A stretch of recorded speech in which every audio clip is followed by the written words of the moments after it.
దేవరాగం జ్ఞానయోగం వ్యాసపీఠం బహువేదశాస్త్రం బోధామృతహిత శ్రీమన్నారాయణం శివగౌరీ సంభాషిత సకల పురాణం అష్టాక్షరి పంచాక్షరి మంత్రావరణం అఖిల దేవతా సంస్తుతి పారాయణం జయ మంగళకరమీ ప్రవచన శ్రవణం అనుదినము శుభము సుఖము జీవన గమనం దేవరాగం జ్ఞానయోగం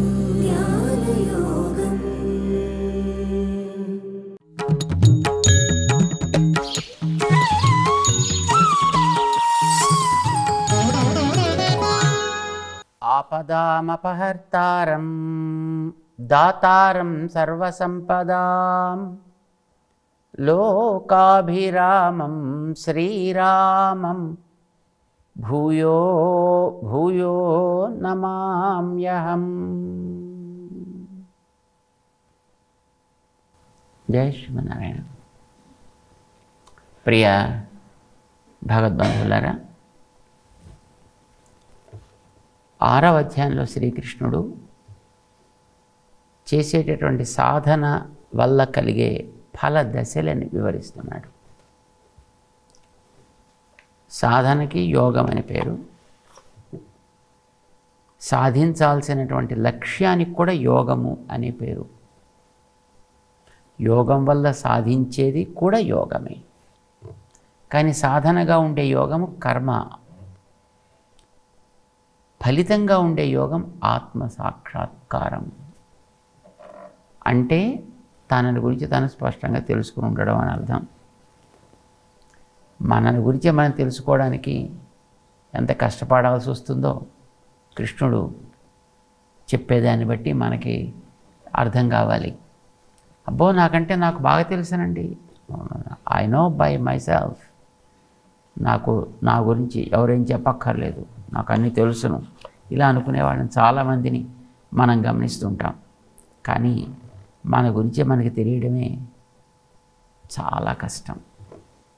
మన గురించి మనకి తెలిస్తే ప్రపంచంలో మొత్తం అంతటి గురించి మనకు తెలిసిపోయిందని అర్థం. మన గురించి మనకు తెలిస్తే, మనం గతంలో అనుకున్నాం ఎలక్ట్రిసిటీ అనేది ఒక బల్బుని ఇలా వెలిగిస్తుంది అని తెలిస్తే ఎక్కడ బల్బు వెలుగడం చూసినప్పటికీ కూడా ఇదే ప్రాసెస్లో వెలుగుతోంది అని మనం గుర్తించగలమా లేవా? అంతే. బత్తాయికాయ ఇలా తొక్క తీయవలను, ఇలా తొన తీయవలను, ఇలా గింజ ఏరవలను, ఇలా తినవలను అని మనకు తెలిసిందనుకోండి, ఎక్కడెక్కడ ఆ పదార్థాన్ని మనకిచ్చినా ఇది ఇలా తయారు చేసింది అని మనకు తెలుస్తుందా తెలియదా? ఆత్మతత్వాన్ని గురించి మనకి ఒకసారి స్పష్టంగా తెలిస్తే ప్రపంచం అంతటా ఉండేది అదే తత్వం కనుక మొత్తం అంతటి జ్ఞానం వీడికి ఏక విజ్ఞానేన సర్వ విజ్ఞానం అని ఒక నియమాన్ని చెప్పారు మనకి వేదాంత శాస్త్రంలో, ఉపనిషత్తుల్లో. ఒకటి తెలిస్తే అన్నీ తెలిసినట్టే, ఒకటి తెలవకపోతే ఎన్ని తెలిసినా వ్యర్థం. ఏదా ఒకటి. అక్కడ పిల్లవాడు అడుగుతాడు తండ్రిని, తండ్రి దానికి సమాధానం ఆ పిల్లవాడికి వివరిస్తాడు, అతని జ్ఞానం కలిగించడం కోసమని. అది వేరే ఉపనిషత్తు అనుకోండి.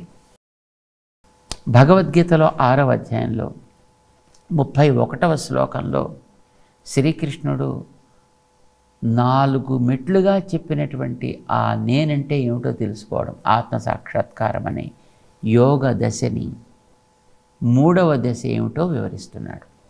మొట్టమొదటి 2 చెప్పాడు.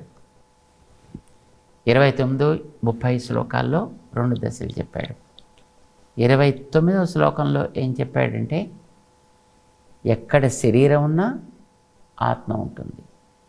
ఎక్కడ ఆత్మ ఉన్నా అది శరీరం ద్వారానే పనిచేస్తుంది. కనుక నీకు ఎక్కడైనా ఒక చోట ఒక శరీరం తెలిసిందంటే నువ్వు ఆత్మ గురించి నీకు తెలిసిపోయింది, ఇది ఏదో ఒక ఆత్మలో నడుస్తోంది అని నీకు తెలుస్తుంది.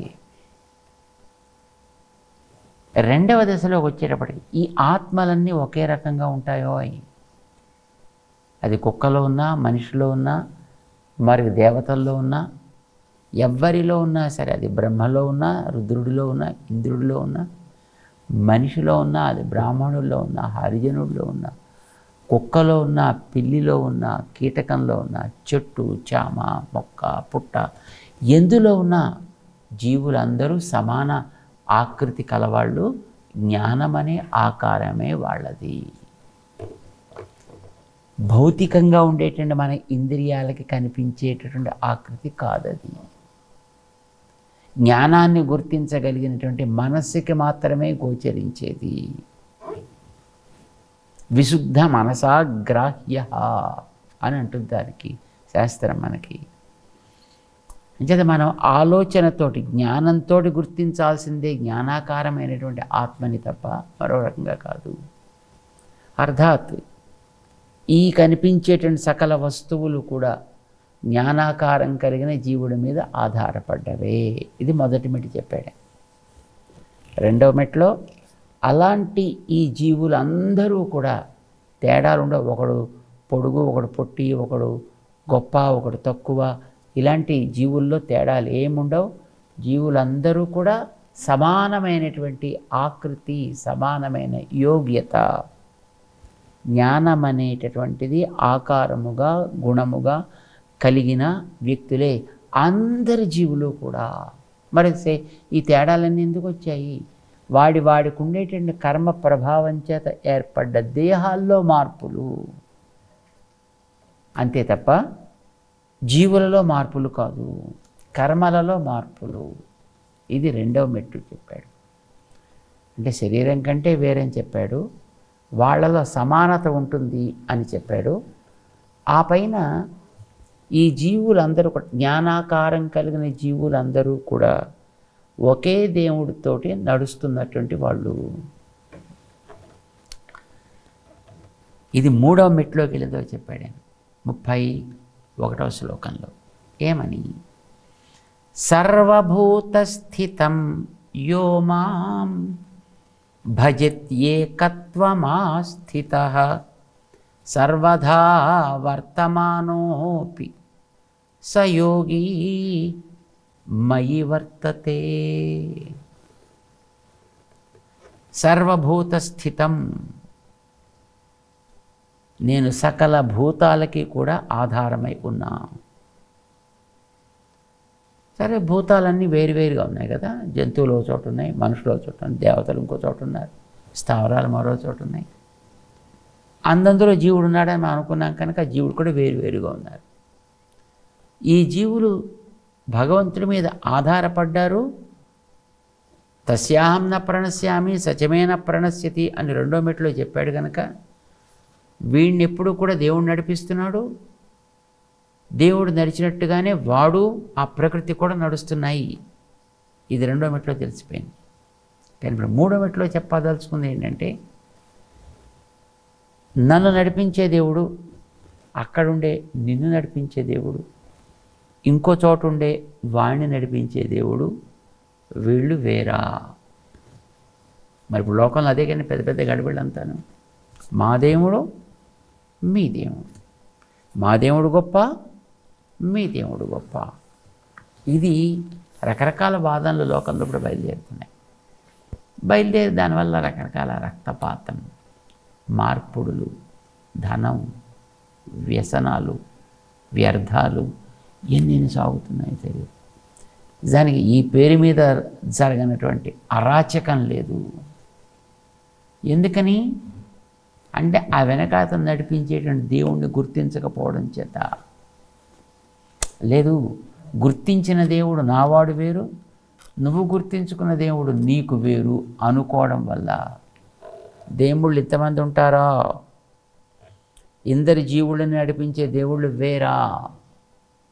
దానికి సమాధానం చెప్తున్నాడు. 31వ శ్లోకం 6వ అధ్యాయంలో ఏమని? సర్వభూతస్థితం మాం యః ఏకత్వమాస్థితః భజతి. అది చెట్టైనా ఆ చెట్టు ఆకృతి రావడానికి కారణమైన జీవుణ్ణి నడిపించే నేను. నువ్వు ఇక్కడ మనిషివి, వేదం చదువుకున్నటువంటి వ్యక్తివైనా ఈ శరీరానికి వెనకాతలుండే ఆ జ్ఞానాకారం కలిగిన జీవుణ్ణి నడిపించే నేను వేరు కాదయా. అక్కడెక్కడో ఎడారుల్లో ఉండే వాళ్ళని నడిపించే నేనే ఇక్కడ నదీ తీరాల్లో ఉండే నిన్ను కూడా నడిపిస్తున్నానయా. అక్కడెక్కడో ఉండేటటువంటి వాడిని నడిపించేవాడిని ఇక్కడ గుళ్ళల్లో ఉండే నిన్ను కూడా నడిపిస్తున్నానయ్యా. నాలో తేడాలు లేవు, ఏకత్వమే ఉన్నది, దైవం ఒక్కటే. వేదాలు చెప్పాయి ఈ విషయాన్ని గతంలో. ప్రకృతిని, జీవుణ్ణి.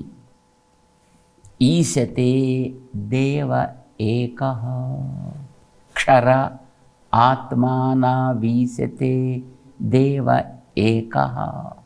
క్షరమనే పేరు కలిగిన ప్రకృతిని, అందులో వ్యాపించి దాన్ని నడిపించేవాడైనటువంటి జీవుణ్ణి, ఈ ఇరువురిని కూడా ఈశతే దేవ ఏకః, ఈ రెంటిని కూడా నియంత్రించేటటువంటి దైవీ శక్తి నేను ఒక్కడే. ఇది చెప్పాడు. అంతే, భగవంతుడు ఒక్కడే. భగవంతుడు 10 మంది ఉండరు. తెలియక దెబ్బలాడుతున్నారు మిగతా వాళ్ళంతా. దానికి ప్రమాణం తెలిస్తే అందరూ దాన్ని అంగీకరించగలుగుతారు. ఆ దేవుడు నీ బుద్ధితోటి నువ్వు ఎస్టాబ్లిష్ చేసుకున్నటువంటి వాడు కాకూడదు. అక్కడ వచ్చింది ప్రాబ్లం. మిగిలినటువంటి వాడికి ఏమనిపిస్తుంది? నాకు తోచాడు దేవుడు ఇట్లా ఉంటాడు అని అంతే అనుకుంటున్నాడు వాడు. ఇంకొక ఆయన నాకు ఇలా తోచాడు దేవుడు అని వాడు అంతే అనుకుంటున్నాడు. ఇప్పుడు వాడన్నది వీడన్నది వేరైపోయింది కనుక వాడు వీడు కొట్టుకోవడం ప్రారంభించారు. కానీ మన వాళ్ళు వేదాలని విశ్వసించి నాకు ఇలా ఉంటాడు అలా ఉంటాడనే ప్రశ్న లేదయ్యా. వేదం ఎలా ఉంటాడని చెబితే నేను అట్లా అంగీకరిస్తా. ఎందుకని? అది ఎవడి సొంత ఆలోచన కాదు కనుక, అది అపౌరుషేయ ప్రవృత్తి కలిగినది కనుక, అది ఏ పురుష నిర్మితము కాదు, ఎవడి సొంత ఆలోచన కాదు కనుక, అది సహజంగా ఏర్పడ్డది కనుక అది ఏం చెబితే దానికి నేను అంగీకరిస్తా. వేదం ఏం చెప్పింది?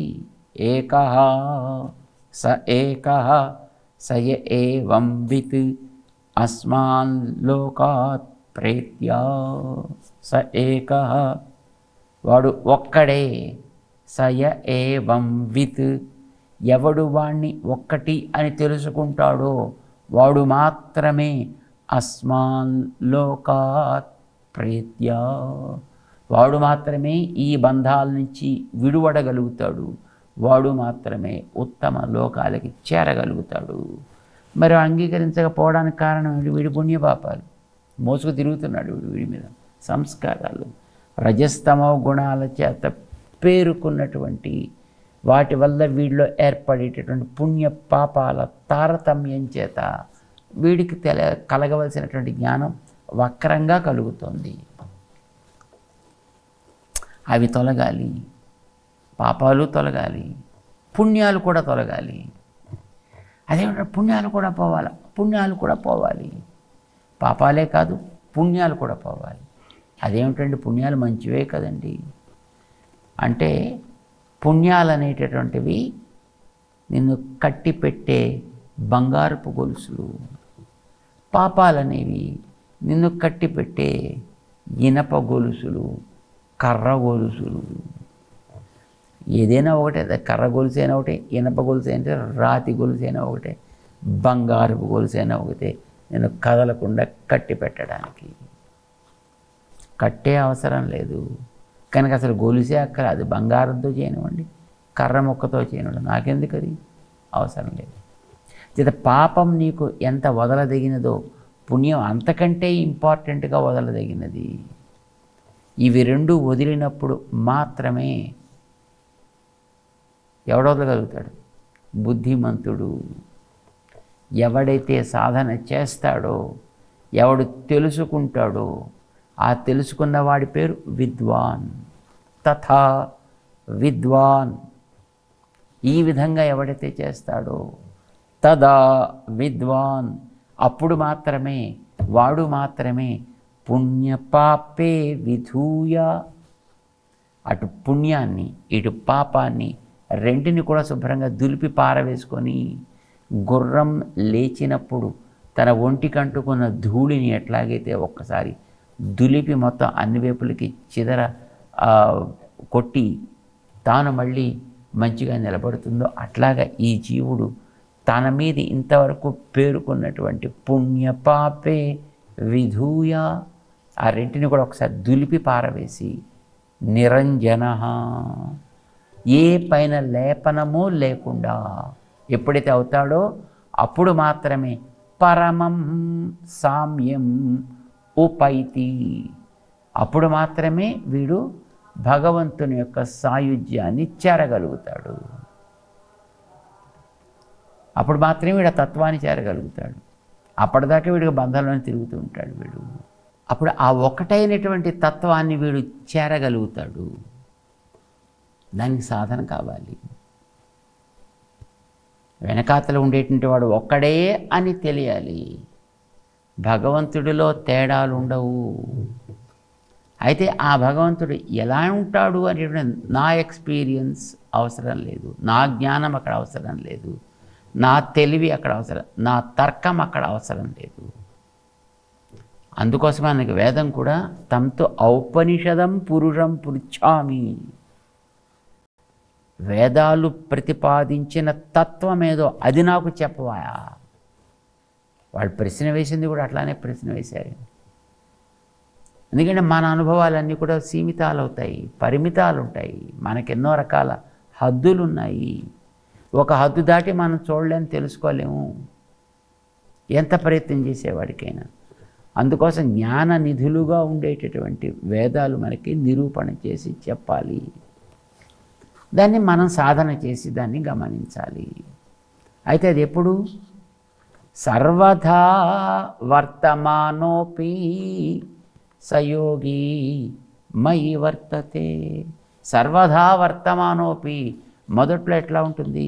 వాడు కూర్చుని చక్కగా పూజా మందిరంలో ధ్యానంలో కూర్చున్నప్పుడు మాత్రం వాడు బాగానే ఉంటాడు. వాడు ధ్యానంలో కూర్చున్నంత వరకు బాగుంటాడు. కానీ ధ్యానంలోంచి బయటకు వచ్చిన తర్వాత మళ్ళీ చెదిరిపోతూ ఉంటుంది. పూజా మందిరంలో కూర్చున్నంతవరకు మాత్రం బ్రహ్మాండంగా అద్భుతమైనటువంటి ఏకాగ్రత, ధ్యానం, ఏం లోటు లేకుండా. బయటకు వచ్చిన తర్వాత చెదిరిపోతూ ఉంటుంది అది. అలా బయటకు వచ్చిన తర్వాత చెదిరిపోవడానికి వీలు లేదు. అప్పటిదాకా వీడు సాధన చెయ్యాలి.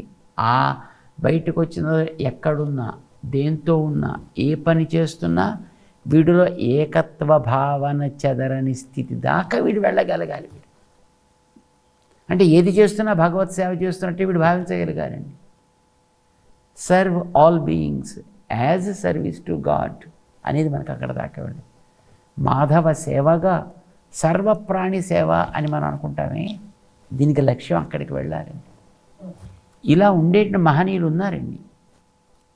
ఇప్పుడు ప్రహ్లాదుడు లాంటి వాడు ఉన్నారు.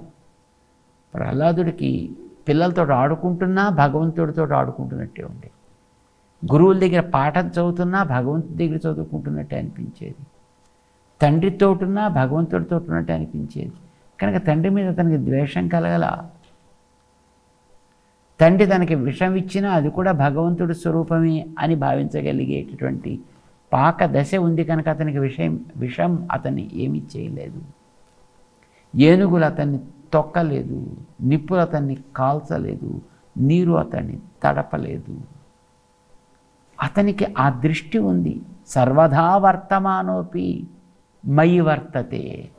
వాడు ఎక్కడ తిరుగుతున్నా, ఏం చేస్తున్నా, ఎవడితోటున్నా వాడు భగవంతుడితోటే ఉన్నాడు. ఎందుకని? భగవంతుడు అంతటా ఉన్నాడు, ఆయన ఒకడే. అంటే సర్వదా వర్తమానోపి స ఏకః, ఏకత్వం ఆస్థితః అనేటువంటి విశ్వాసం కలిగి వీడున్నాడు కనుక. కానీ చాలామందికి తెలియదు కదా. పైన ఉండేటటువంటి దేహాన్ని చూసి వీడికి దృష్టి మారిపోతూ ఉంటుంది. అది బాల్యము అంటాం, అది చిన్నతనం అంటాం, ఇంకా ఎదగని స్థితి అంటాం. చూడండి, మన చిన్నపిల్లలకి డ్రెస్ ఇచ్చామనుకోండి, కొత్త డ్రెస్ కొని ఇచ్చామనుకోండి, అబ్బా ఆ డ్రెస్ వేసుకుని ఆహా ఆహా ఆహా అని వాళ్ళు ఎంత ఆనందపడిపోతారండి. అంటే వయస్సులో అని అంటల్లా, వయస్సులో కొంతమంది పెద్దవాళ్ళైనా ఆ డ్రెస్సు అందకపోతే, ఏమండి నాకు డ్రెస్ రాలేదండి, నాకు డ్రెస్ రాలేదు, నాకు ఇవ్వలేదండి అని వాడు దెబ్బలాడి మరీ తీసుకుని అది కట్టుకుని వాడే డ్రెస్ అయిపోయాడు వాడు. అయితే వాడు డ్రెస్సా? కాదు. కానీ మనకి ఆ బాల్య మనస్థితి ఉండడం చేత ఆ పైన వేసుకున్నటువంటి డ్రెస్సును చూసుకుని వాళ్ళు ఆహా ఆహా ఏమి నా అందము, ఏమి నా చందము అని దాంతో ఆటలాడేటటువంటి బాల్య స్థితిలో ఉండేవాళ్ళు కొందరు ఉంటారే, అలాంటి వాళ్ళు ఆ దేహస్థితిని చూసుకొని, లేదు తమకు కలిగిన స్థానాన్ని బట్టి చూసుకొని వాళ్ళు దాంతో మమైకమైపోవడం చేత వెనకాతల ఉండేటటువంటి ఏకస్వరూపుడైనటువంటి పరమాత్మతోటి వాడు ఉంటున్నప్పటికీ కూడా పరమాత్మని గుర్తించడు. పరమాత్మతోటి ఉంటున్నప్పటికీ కూడా తనకు ఉండేటువంటి అహంకారంలోంచి వాడు విముక్తి పొందలేడు. చేత సర్వదా వర్తమానోపి మయి వర్తతే యోగి. వాడు ఆ స్థితికి వాడు తన సాధనని పెంచుకున్నప్పుడు మాత్రమే వాడు యోగి, అంటే చేరగలిగిన వాడయ్యాడు. వాడు మయి వర్తతే, వాడు ఎక్కడున్నా నాతోనే ఉన్నాడు. ఈ భూమి, సముద్రము ఇవన్నీ నేనే నేనే నేనే అని అనుకుంటారు. నేనేంటి? వీరు సముద్రమా, వీరు భూమా, వీరు భూమిని సముద్రం నుంచి ఎత్తింది వీరా? కాదు. వీరు సర్వదా వర్తమానోపి మయి వర్తతే స్థితిలో ఉన్న వ్యక్తి అయినప్పుడు, భగవంతుడితోటి చేరి ఉన్న వ్యక్తి కావడం చేత భగవంతుడు ఏ ఏ పనులు తను చేస్తాడో, ఎలా ఎలా తను భావిస్తాడో అట్లాంటి భావన, ఆయన భావన అది ట్రాన్స్పరెంట్గా వీళ్ళల్లోంచి బయటకు వస్తుంది అన్నమాట. వీళ్ళ మాటల్లోంచి బయటకు వస్తుంది. ఆ స్థితిలో వీరు భగవంతుడితో అట్లా చేరి ఉన్నారు అని అర్థం. చేత పూజామందిరంలో కూర్చున్నప్పుడు, యోగం చేస్తున్నప్పుడు మాత్రమే ఏకాగ్రత కలగడం అనేటువంటిది కాదు, ఎప్పుడూ వీళ్ళు దాంట్లోనే ఉంటారు. రామాంజుల వారిలో ఉండేటువంటి గొప్పతనం అదే. వారు అందుకోసం సాధన చేసేటప్పుడు ఇలాగా సంప్రేక్ష్య నాసికాగ్రం స్వం అని కృష్ణుడు చెప్పినా, ఏదో కళ్ళు మూసుకుని ముక్కు చివరను చూస్తూ ఇటు చెదర్చకుండా దృష్టిలో ఇవి అవి పడి ఇవన్నీ డిస్టర్బ్ చేయకుండా ఉండాలి అని మఠమాడి చెప్పినప్పటికీ, కానీ ఆ సాధన చేసేటటువంటి సమయంలో ఒకవేళ నీకు అవసరమైతే హాయిగా చక్కగా కళ్ళు తెరిచి చుట్టూ చూసే ప్రతి వస్తువు కూడా భగవన్మయమే. ప్రతి వస్తువు భగవన్ నియమితమే. ఆయన నియమిస్తే నడిచేది, ఆయన ఉంటే ఉన్నది అనే దృష్టి నీకు ఏర్పడితే నువ్వు చుట్టూ వస్తువులు చూసినప్పటికీ కూడా నీకే ఇబ్బంది లేదు. అప్పుడు కూడా నీకు ధ్యానం సాగుతూనే ఉంది, నీకు యోగం సాగుతూ ఉన్నట్టే లెక్క. ఆ స్థితి దాకా పండాలి. అప్పుడు సర్వదా వర్తమానోపి, అప్పుడు అంతటా ఉన్నప్పటికీ కూడా వీడు భగవంతుణ్ణి చేరే ఉన్నాడు. స యోగి మయి వర్తతే. అలాంటి ఆ నిష్ఠ కలిగినటువంటి వ్యక్తి మయి వర్తతే, నా మీదే వాడు నిరంతరము ఆధారపడి ఉంటున్నాడు కనుక వాడికి ప్రత్యేకించి ఒకడు కూర్చోవాలి, ఒక సమయంలో కూర్చోవాలి అనేటటువంటిది అవసరమే కాదు. వాడికి మొత్తం జీవితమే వాడు భగవన్మయము అయిపోతుంది అన్నమాట. ఇది యోగ దశలో మూడవ దశ. ఒకటి దేహం కంటే వేరని తెలియడం, 2 వాళ్ళందరూ జీవులందరూ సమానమని తెలియడం. 3 అందరి జీవులని నడిపిస్తున్నవాడు భగవంతుడని తెలియడం. అలాంటి భగవంతుడు 10 మంది కాదు, ఒక్కడే భగవంతుడు, ఆయన సర్వవ్యాపి అని తెలియడం. జీవులు అణువులు అని తెలియడం. కనుక మనం ఎప్పుడున్నా ఆయనతోటే ఉన్నాం, ఆయనలోనే ఉన్నాం, ఆయన వల్లనే ఉన్నాము అనేటువంటి విశ్వాసం స్థిరపడటం అనేటటువంటిది 3వ దశ. ఇహ 4వ దశ, దీని ఫలితంగా వీళ్ళలో కలిగేటువంటి స్పందన ఎట్లా ఉండాలో దాన్ని చెప్తాడు. దాన్ని తెలుసుకునే ప్రయత్నం చేద్దాం. జై శ్రీమన్నారాయణ.